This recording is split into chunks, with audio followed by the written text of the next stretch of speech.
Hey guys, welcome back to Mahindra Greensburg Tractor. Want to check something out a little new today. We're lucky enough that we actually have a customer's tractor here that has a tooth bar on it. They have the Piranha Tooth Bar, but today we're going to be checking out the WR Long, the GRIZZLY Bar, as we've dubbed it, the GRIZZLY Tooth Bar. So you can see the difference on here. The Piranha is made from one piece of steel, which is a nice design and it will last, but whenever it wears out, you got to get rid of it. If you look at the WR Long here, you'll see on the 1-inch shank, you have replaceable teeth that are replaced with just using a roll pin.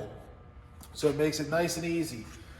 Another thing that's really cool about this one, that this one also does, is that it has a nice flat bottom. So if you were back dragging, you would want to use a flat bottom tooth bar if possible, so that way you can still have a nice smooth surface whenever you're done. Again, I might have touched on it a little bit ago, but they use a 1-inch shank. That is what your teeth is mounted on. That is a heavy duty build. The other thing that's cool is they will make these so that they are custom fit for your tractor, but they will make them so that they bolt in even on a tapered bucket. If you can see here, if this bucket goes in, doesn't matter. They can still make a tooth bar for you. So again, this is the flat bottom tooth bar from WR Long, which we have dubbed the GRIZZLY Tooth Bar. Check them out today, guys. They're awesome. Okay, we got two 1626 Mahindras down here. The left one that Antonio is currently sitting on has the GRIZZLY Tooth Bar.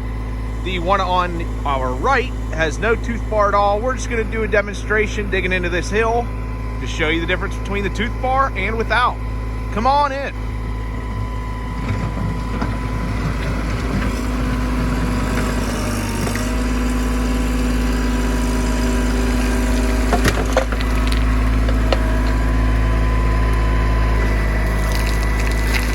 Easy to dig in, gets right underneath all that rock and gravel, gets a nice full load, very easy to maneuver. You could also back drag this one because it is the flat bottom tooth bar, so those teeth are above that flat bottom, so it leaves you a nice smooth out surface. Okay, now Antonio is on the 1626 with no tooth bar at all. Just like the tooth bar tractor, we are in 4-wheel drive. We'll start pulling forward. As you can see, the bucket without the tooth bar tends to skip across the rocky soil that we're trying to pick up and get a big load out of. Did not get nearly as large a load as we got out of the tooth bucket. And it's just because that bucket skips across the surface as opposed to diving in when you add those teeth.